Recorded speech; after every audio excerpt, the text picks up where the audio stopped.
لا يحتسب ومن يتوكل على الله فهو حسبه إن الله بالغ أمره قد جعل الله لكل شيء قدرا صدق الله العلي العظيم وصدق رسوله النبي الكريم۔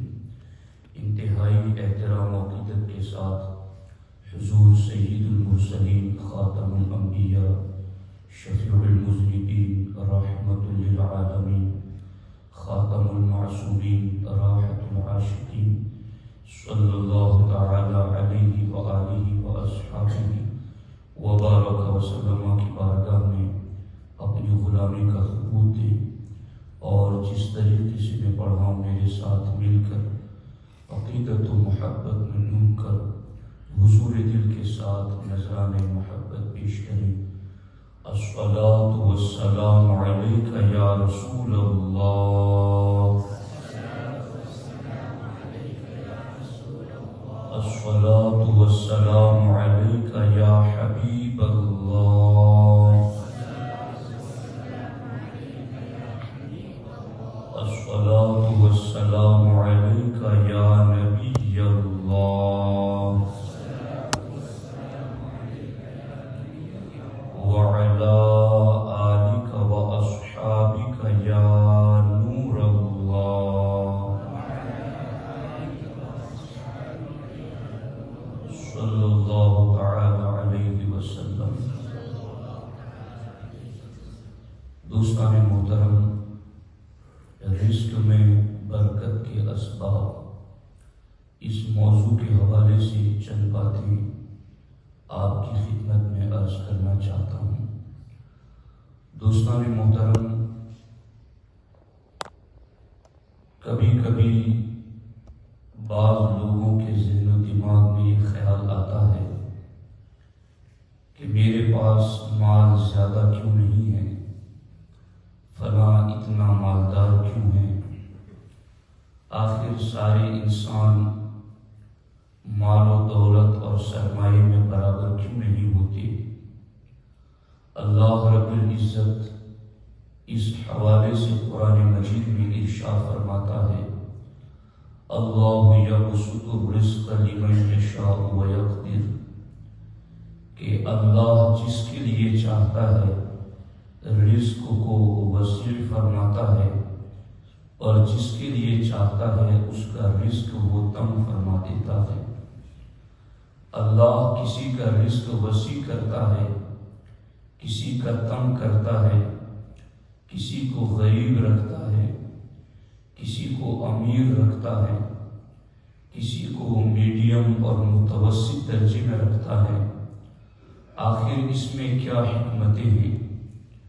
آج کی اس محفل میں ان گنت حکمتوں میں سے دو کی طرف آپ کی توجہ دلانا چاہتا ہوں کہ آخر اللہ نے اپنا یہ نظام کیوں رکھا ہے کہ کسی کو امیر رکھا، کسی کو غریب رکھا، کسی کو متوسط رکھا۔ اللہ رب العزت پہلی حکمت بیان کرتے ہوئے ارشاد فرماتا ہے، لو بسط اللہ الرزق لعبادہ لبغوا فی الارض، اگر اللہ اپنے سارے بندوں کا رزق وسیع فرما دیتا لبغوا فی الارض، تو وہ زمین میں فساد مچاتے، وہ زمین میں فساد پھیلاتے۔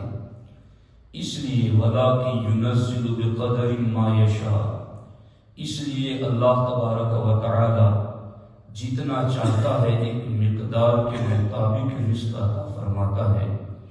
اِنَّهُ بِعِبَادِهِ لَخَبِيرٌ بَصِيرٌ، بے شک اللہ اپنے بندوں کی خبر رکھتا ہے، دیکھتا ہے۔ تو پہلی حکمت تو یہ ہے، اگر سبھی کو رزق میں کشادگی دے دی جاتی اور سبھی کو مالدار امیر کبیر بنا دیا جاتا، لَبَغَوْا فِي الْأَرْضِ، تو وہ زمین میں فساد پھیلاتے۔ دوسری حکمت کیا ہے؟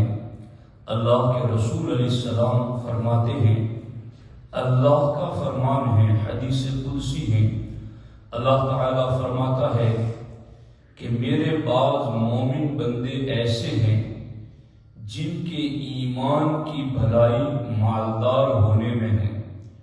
اگر میں انہیں مالدار نہ کروں تو وہ کفر میں مبتلا ہو جائیں، اور میرے بعض بندے ایسے ہیں جن کے ایمان کی بھلائی مالدار نہ ہونے میں ہے۔ اگر میں انہیں مالدار کر دوں تو وہ کفر میں مبتلا ہو جائے۔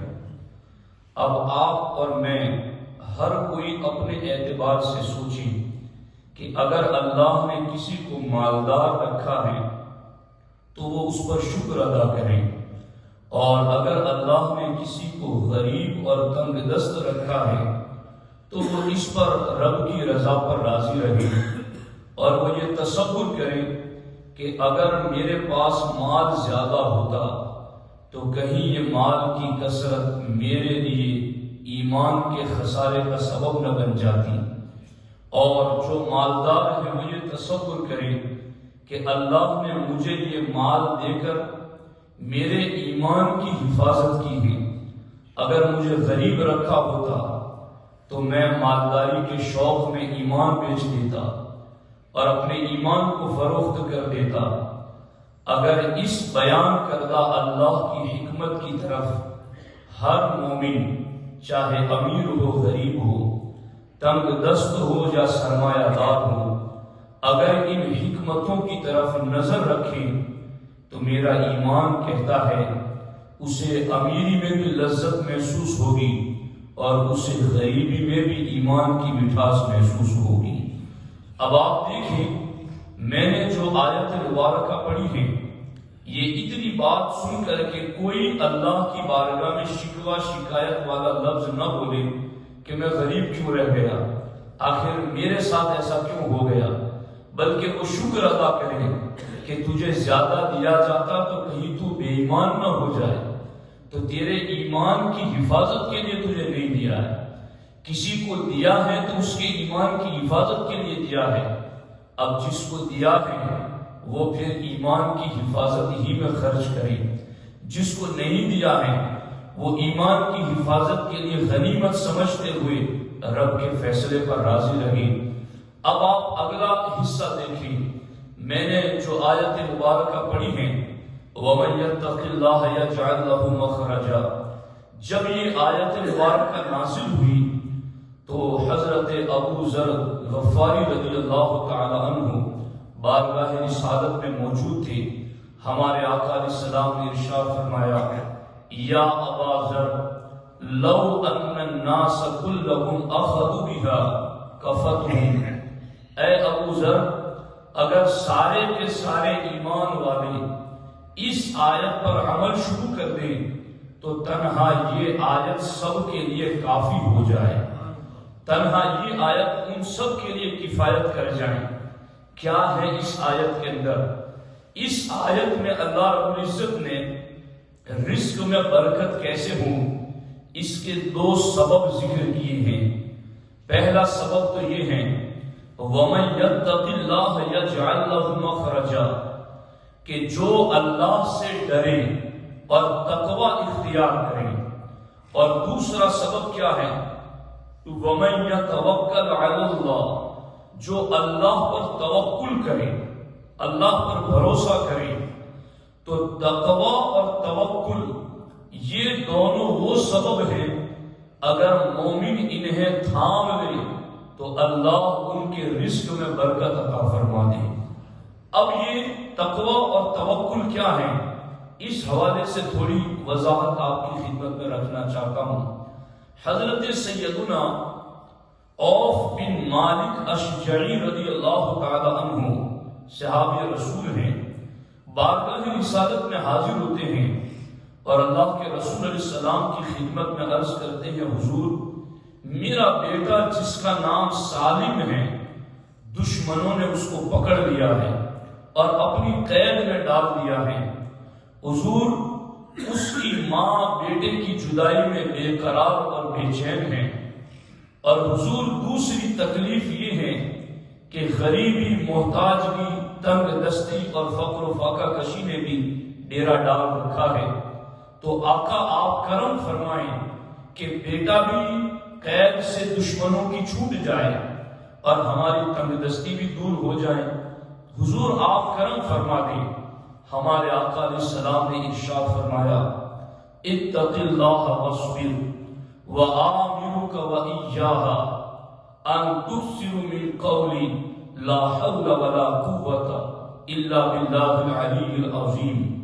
سرکار نے فرمایا کہ میں تمہیں یہ حکم دیتا ہوں اور تمہاری بیوی کو کہ اللہ سے ڈرتے رہو اور صبر پر قائم رہو، اور میں تمہیں اور تمہاری بیوی کو اس بات کا حکم دیتا ہوں ان تستکثروا من قول لا حول ولا قوت الا باللہ، کہ تم اور تمہاری بیوی کثرت سے یعنی زیادہ سے زیادہ لا حول ولا قوت الا باللہ العلی العظیم کا ورد شروع کر دو۔ اب حضرت عوف بن مالک اشجعی رضی اللہ تعالیٰ عنہ اپنے آقا کی بارگاہ سے یہ انعام سن کر اپنی بیوی کے پاس آئے۔ بیوی نے پوچھا کہ کیا ہوا، سرکار نے کیا بتایا؟ کہا سرکار نے یہ وظیفہ پڑھنے کے لیے کہا ہے اور تقوی اختیار کرنے کے لیے کہا ہے اور صبر کرنے کے لیے کہا ہے۔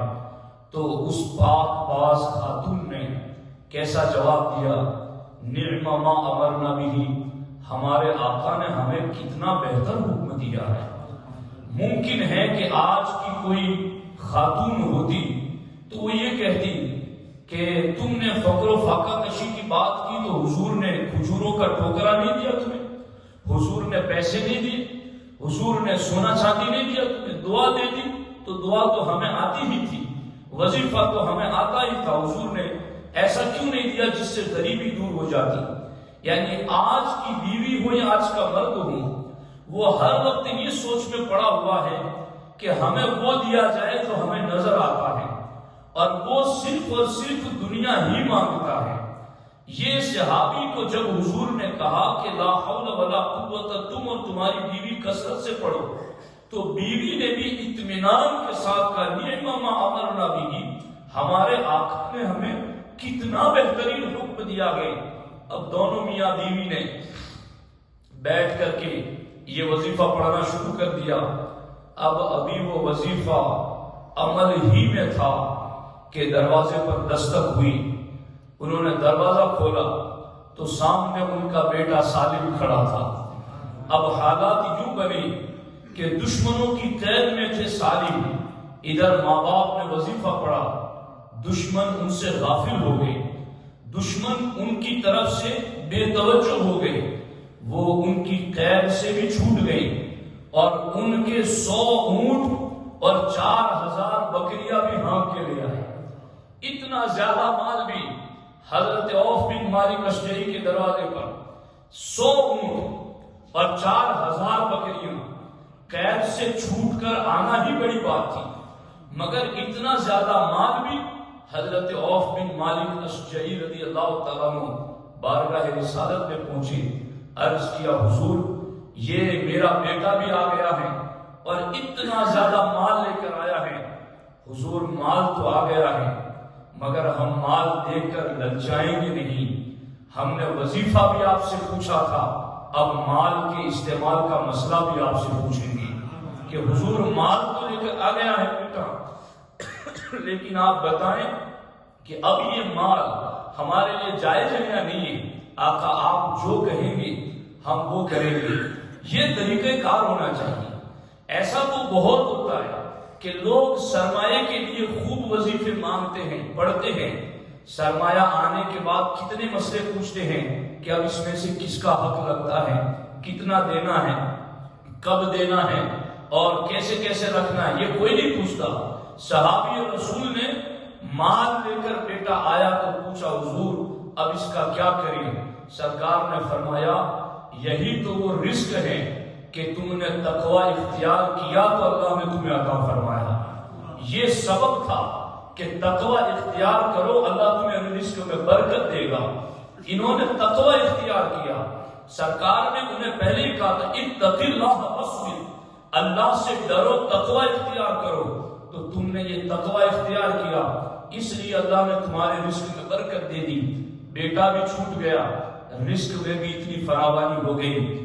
اسی لیے مجدد الفسانی شیخ احمد سرہندی فاروقی رضی اللہ تعالی عنہ ارشاد فرماتے ہیں کہ اگر کوئی شخص دن میں 500 مرتبہ لا حول ولا قوت الا باللہ العلی العظیم پڑھے اور اول و آخر 100 مرتبہ درود پاک پڑھے تو اللہ تبارک و تعالی دینی دنیاوی اس کو فائدے عطا فرمائے گا اور دینی دنیاوی مشکلات سے اسے نجات عطا فرمائے گا۔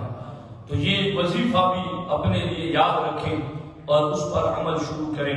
تو پہلا سبب ہے تقوی اختیار کرنا، اس سے رزق میں برکت ہوتی ہے۔ اب تقوی کی ڈیفینیشن اور تقوی کی تعریف میں بڑی لمبی باتیں ہیں، مگر صرف ایک بات میں آپ کو عرض کرتا ہوں۔ حضرت عبداللہ ابن عمر رضی اللہ تعالیٰ عنہ سے کسی نے پوچھا کہ اے ابن عمر، تقوی کسے کہتے ہیں؟ تقوی کا نور کسے ملے گا؟ تو حضرت ابن عمر رضی اللہ تعالیٰ عنہما فرماتے ہیں، کیا تمہیں کبھی ایسے جنگل سے گزرنے کا اتفاق ہوا ہے جہاں راستے پر کانٹے ہی کانٹے ہوں، جھاڑیاں ہوں؟ تو اس نے کہا کہ ہاں ایسا اتفاق ہوا ہے۔ کہا اگر تم اس سے گزرے یا گزرنا ہو تو تم ایسے راستے سے کیسے گزرو گے؟ کہا میں اپنا قدم بھی بچا بچا کر رکھوں گا کہ کہیں کانٹے پہ نہ پڑ جائے، اور اپنا دامن بھی سمیٹ کر چلوں گا کہ کہیں ساتھ والی جھاڑیوں میں دامن الجھ کے نہ رہ جائے۔ میں قدم بھی بچاؤں گا، دامن بھی بچاؤں گا، نہ قدم کانٹے پہ پڑنے دوں گا، نہ دامن اور کپڑا کانٹوں میں الجھنے دوں گا۔ جھاڑیوں والی جگہ سے میں احتیاط کے ساتھ گزروں گا۔ تو حضرت عبداللہ ابن عمر کہتے ہیں، جس طرح تم جھاڑیوں سے اپنے بدن، اپنے کپڑوں، اپنے قدم کو کانٹوں سے بچاتے ہوئے نکل جاتے ہو، اگر تم دنیا میں یوں ہی گناہوں سے اپنے وجود کو بچاتے ہوئے نکل جاؤ تو اللہ تمہیں تقوی کا نور عطا فرما دے گا۔ تو یہ ہے تقوی کا ایک مختصر اصول کہ گناہ سے اپنے آپ کو بچاؤ اور نیکیاں کرو، یہ ہے تقوی۔ اور اس تقوی کی وجہ سے اللہ رزق میں برکت عطا فرماتا ہے۔ دوسرا سبب کیا ہے؟ وَمَن يَتَوَكَّلْ عَلَى اللَّهِ فَهُوَ حَسْبُهُ۔ دوسرا سبب رزق میں برکت کا اللہ کی ذات اور اللہ کے حکم پر بھروسہ کرنا، اعتماد کرنا، توکل کرنا۔ اور اس توکل کے اندر بندہ اگر کھڑا اترتا ہے تو اللہ تعالیٰ ارشاد فرماتا ہے، اذا توکل علی عبدی، کہ جب بندہ میرے اوپر توکل کرتا ہے، قادتہ السماوات والارض، اگر بندہ اس پر توکل کرے پھر ساتوں آسمان اور ساتوں زمین بھی مل کر اس بندے پر گھیرا ڈال دے کہ اس کو نکلنے نہیں دینا ہے، اس کو کہیں جانے نہیں دینا ہے۔ اللہ فرماتا ہے اگر بندہ مجھ پر توکل کرے تو کوئی بندہ تو کیا، کوئی 4 5 10 15 آدمی تو کیا، اگر آسمان و زمین بھی مل کر کے اس پر گھیرا ڈال دے کہ اس کو کہیں جانے نہیں دینا تاکہ یہ کما ہی نہ سکے، اللہ تعالیٰ فرماتا اگر آسمان و زمین بھی گھیرا ڈال دے، جعلت لہ من بین ذلک المخرج، اللہ تعالیٰ فرماتا ہے اگر ایسا ہو کہ آسمان و زمین بھی گھیرا ڈال دے پھر بھی مجھ پر توکل کرنے والے کے لیے میں نکلنے کا راستہ ضرور پیدا کر دیتا ہوں۔ تو توکل اللہ کی ذات پر بھروسہ کرنا ہے۔ اچھا، توکل کا مطلب یہ بھی نہیں ہے کہ کچھ کرنا ہی نہیں ہے، بس گھر میں بیٹھے بیٹھے توکل کرنا ہے کہ بس اللہ کی ذات پر بھروسہ ہے وہ دے گا، نہیں۔ حضرت سیدنا عمر بن خطاب سے روایت ہے کہ اگر تم اللہ پر توکل کرو، جیسا توکل کرنے کا حق ہے، تو وہ تمہیں رزق ایسے عطا فرمائے گا جیسے وہ پرندوں کو رزق عطا فرماتا ہے، کہ پرندے صبح کے وقت بھوکے پیٹ نکلتے ہیں اور شام کے وقت پیٹ بھر کر کے واپس پلٹتے ہیں۔ تو اگر تم اللہ پر توکل کے مطابق توکل کرو جیسا توکل کرنے کا حق ہے۔ اب توکل کرنے کا حق کیا ہے؟ توکل کرنے کا حق یہ ہے آپ محنت کریں، مزدوری کریں، دکان پر بیٹھیں، بزنس کریں، جاب کریں، اپنا جو بھی محنت کا کام ہے، جو ڈیوٹی کرنا ہے وہ ڈیوٹی کریں، اور پھر اس کے بعد اللہ کی ذات پر بھروسہ رکھیں۔ آپ زمین میں بیج ڈال دیں، اس کے بعد بھروسہ اللہ کی ذات پر کریں کہ اب اس بیج کو اگانے والی ذات اللہ کی ہے۔ محنت اور کام ضرور کریں، اس کام اور محنت پر اللہ جو پھل دینے والا ہے اس کے بارے میں اللہ کی ذات پر بھروسہ کریں۔ تو اس لیے جو بندہ توکل کرتا ہے اللہ اس کے بھی رزق میں برکتیں عطا فرماتا ہے۔ اس لیے ہمیں اللہ کی عزت کی ذات کے اوپر توکل کرنا ہے، بھروسہ رکھنا ہے، اور اس کی ذات پر جو بندہ توکل کرے گا یقیناً رب اس کے رزق میں بھی برکتیں عطا فرماتا ہے۔ تو بس یہ دو اسباب ہیں جن کو آج کی اس محفل میں میں نے آپ کی خدمت میں عرض کیا۔ انشاءاللہ رزق کی برکت کے بہت سارے اسباب ہیں، اور انشاءاللہ میں اس کو کئی نشستوں میں کنٹینیو کروں گا اور آپ کی خدمت میں عرض کروں گا، اور اس کے بعد پھر ہم ایک سیشن وہ بھی کریں گے جس میں تجارت کے نبوی اصول پر گفتگو کریں گے کہ بزنس کرنے والے، کاروبار کرنے والے، ان کے لیے نبی کی سیرت میں کیا اصول ہیں، کیسے فارمولے عطا کیے ہیں۔ آپ ان ساری چیزوں کو سنیں گے تو آپ کے دلوں میں ایمان میں ٹھنڈک محسوس ہوگی کہ ہمارے آقا نے صرف ہمیں مسجد میں نماز پڑھنے کا طریقہ ہی نہیں بتایا، بازار میں کاروبار کی گائیڈ لائن بھی عطا فرمائی گئی، وہاں کے بھی ہمیں اصول عطا فرمایا۔ سنیں گے نا اس کو تو آپ کو پتا چلے گا کہ ابھی تک ہم کیوں بے خبر تھے ان اصولوں سے۔ خیر، جب تک ہم سے ممکن ہوگا کوشش کریں گے جتنا زیادہ ہو زیادہ سے زیادہ دین کا پیغام آپ تک پہنچایا جا سکے۔ اللہ کریم کی بارگاہ میں دعا ہے رب ذوالجلال ہم سب کو ان سنی ہوئی باتوں پر عمل کی توفیق عطا فرمائے۔ بسم اللہ الرحمن الرحیم، اللہم صلی وسلم وبارک علی سیدنا ومولانا محمد وآلہ وصحبہ وبارک وسلم۔ اللہم ربنا آتنا فی الدنیا حسنہ وفی الآخرة حسنة وقنا عذاب النار۔ اللہم رب اغفر لی ولوالدی وللمؤمنین یوم یقوم الحساب۔ ان اللہ وملائکتہ یصلون علی النبی یا ایھا الذین آمنوا صلوا علیہ وسلموا تسلیما۔ اللہم صل علی سیدنا مولانا محمد وآلہ وصحبہ وبارک وسلم۔ لخمسۃ اطفی بها حر الوباء الحاطمہ المصطفى والمرتضى وابناهما والفاطمہ، وصلی اللہ تعالی علی خیر خلقہ وعلی آلہ وصحبہ اجمعین برحمتک یا